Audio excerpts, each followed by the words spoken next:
तो हाजरीन, बात कुछ ऐसी है कि 40 दिन में है नवोदय का पेपर, और अगर आपने अभी तक तैयारी शुरू नहीं की है या आगे के लिए टाल रखी है तो होने वाली है देर, लेकिन अंधेर नहीं है ना। तो आज की वीडियो में हम बात करेंगे 40 दिन Navodaya in how to prepare for your JNVST exam in 40 days, यानी 40 दिन में कैसे करें नवोदय की तैयारी।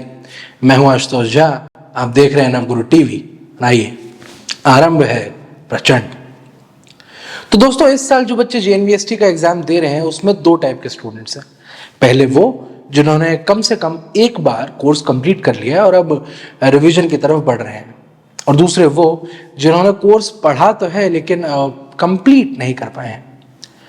तो हम आज जिस फॉर्मूले की बात करेंगे वो जो है दोनों के लिए बराबर इंपॉर्टेंस रखता है और दोनों टाइप के स्टूडेंट्स के लिए बेहद मददगार साबित होगा। तो हमारे मैजिक फॉर्मूले का नाम है 1 2 3। जी हाँ, 1 2 3, ये 3 स्टेप का फॉर्मूला अगर आपने अपना लिया तो आप समय रहते कोर्स कंप्लीट भी कर लेंगे और साथ के साथ रिवीजन करने का भी स्लॉट, रिवीजन करने के लिए भी अच्छा खासा वक्त निकाल पाएंगे। तो आइए, सबसे पहले हम इस टाइम फ्रेम को बांट लेते हैं। 40 दिन है आपके पास, ठीक है। तो 40 में से सबसे पहले 30 दिन है आपके पास कोर्स कंप्लीट करने के लिए और 10 दिन हम रखेंगे रिवीजन के लिए, ठीक है। इस पहले 30 दिन साइकिल के लिए आपको जैसे कि हमारा स्टेप है, 3 चीजों पर बहुत सावधानी से ध्यान रखना होगा। पहला डिसिप्लिन, दूसरा मोटिवेशन और तीसरा सेल्फ बिलीफ। डिसिप्लिन, जब दिन कम हो और सिलेबस ज्यादा तो आपको एक टाइम टेबल बनाना पड़ेगा, और ये शायद आप भी जानते हो अपने पर्सनल एक्सपीरियंस से, और नहीं जानते तो हर वो स्टूडेंट बता देगा जिसने जिंदगी में कभी ना कभी इस पैटर्न को फॉलो करने की कोशिश की है, एक डिसिप्लिन, एक टाइम टेबल को फॉलो करने की कोशिश की है कि टाइम टेबल बनाना तो आसान है पर उसको फॉलो करना उतना ही मुश्किल। तो पूरी ईमानदारी से आप अपने सेट किए हुए टाइम टेबल को फॉलो कर सके, इसके लिए जरूरी है आपका डिसिप्लिन होना, अनुशासित होना। दूसरा मोटिवेशन। एक कॉम्पिटिटिव एग्जाम में और नॉर्मल एग्जाम्स में सबसे बड़ा फर्क ये होता है कि नॉर्मल एग्जाम सबके लिए बराबर वैल्यू रखते हैं, यानी सिर्फ पास होने वाला 33% वाला स्टूडेंट और 99% स्कोर करने वाला स्टूडेंट दोनों ही एग्जाम क्वालिफाई करके अगली क्लास के लिए एलिजिबल हो जाते हैं। पर कॉम्पिटिटिव एग्जाम्स में ऐसा नहीं है, सीट्स लिमिटेड है और कैंडिडेट अनलिमिटेड। तो बात आ जाती है मेरिट लिस्ट पे, जहां कभी कभी एक नंबर की कमी भी बहुत भारी पड़ जाती है। तो इसको काउंटर करने में काम आएगा आपका मोटिवेशन, क्योंकि सच्चाई यही है दोस्त कि जिसकी प्रेरणा बाकियों के मुकाबले ज्यादा होगी, जिसने ये दिल में ठान रखा होगा कि करना ही है चाहे जो हो जाए, वही अंत में विजेता कहलाएगा। तो आपको मोटिवेशन कितना स्ट्रांग है ये बहुत इंपॉर्टेंट फैक्टर प्ले करेगा। और तीसरा सेल्फ बिलीफ। पता है जो नवोदय के आप एंट्रेंस की तैयारी कर रहे हैं, इसमें आपका सबसे बड़ा कंपटीटर कौन है? शहर के बच्चे नहीं, पड़ोस वाला आकाश जो हर साल टॉप करता है नहीं, राहुल जिसके पापा बहुत अमीर है उसे नए नए खिलौने और चीजें ला कर देते रहते हैं ना। आपका सबसे बड़ा कंपटीशन है आप खुद। ये जो लड़ाई है ना, हर दिन अपने आप से रोज कोशिश करनी है कि मैं कल जो था उससे बेहतर आज बनूंगा। तो खुद पे भरोसा बनाए रखिए, क्योंकि आप अपने सबसे बड़े कॉम्पिटिटर में हैं तो सबसे बड़े सपोर्टर भी आप ही हैं। अब चलिए बात करते हैं कि पढ़ाई को अप्रोच कैसे करना है। यहां भी फॉर्मूला वही रहेगा 1 2 3 वाला। तो भाई सबसे पहले बात ये कि ये जो पूरा सिलेबस जो है उसको अच्छे से जान ले, एनालाइज कर ले। एनालाइज कैसे कर लें कि किताब में तो हर चैप्टर डिटेल में समझाया जाता है, ठीक है, सबके 20-20 पन्ने हैं, आपको लग रहा है कि सब बराबर वैल्यू के हैं, पर हर चैप्टर से आने वाले क्वेश्चंस की जो वैल्यू है वो सेम नहीं होती है। तो अपने सिलेबस को प्रायोरिटी के हिसाब से बांट लें कि किस चैप्टर से, किस टॉपिक से ज्यादा क्वेश्चंस आते हैं। प्रीवियस ईयर्स के क्वेश्चन पेपर जो है इसमें आपके बहुत काम आएंगे। तो प्रायोरिटी सेट करें सिलेबस को, पहली बात, चैप्टर वाइज नहीं पढ़ना है। दूसरा, सिर्फ रीड थ्रू करने से, आम भाषा में कहें तो रीडिंग मार देने भर से काम नहीं चलेगा। सफेद पन्नों पे काले अक्षर पढ़ते पढ़ते कब आपका ध्यान भटक जाता है ये किसी को पता नहीं चलता है, ठीक है।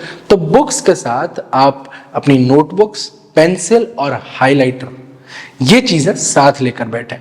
रीडिंग का भी प्रोसेस है, बताऊं 1 2 3 वाले फॉर्मूले से 1 2 3 फॉर्मूला रीडिंग में भी अपने आप में एक मिनी फॉर्मूला रखता है। उसको कहते हैं ट्रेसिंग, हाईलाइटिंग और नोट्स मेकिंग। पेंसिल या अपने हाथ की उंगली को किताब के टेक्स्ट के साथ घूमते रहने दें और जो भी इंपॉर्टेंट पॉइंट्स हो उन्हें हाईलाइट करने।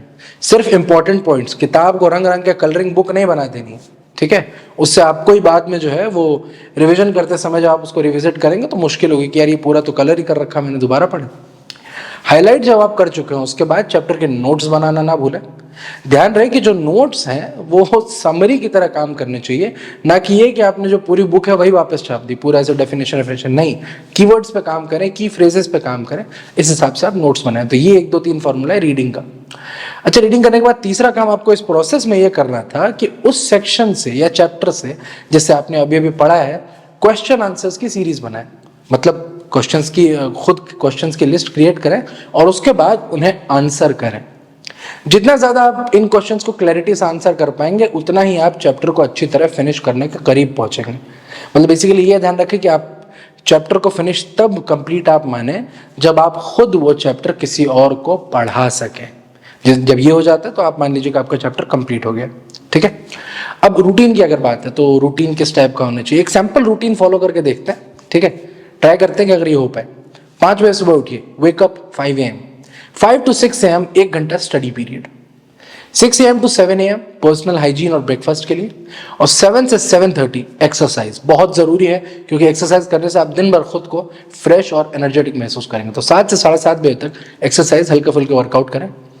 8 बजे से लेकर 11 बजे तक एक स्टडी पीरियड बनाए 3 घंटे का।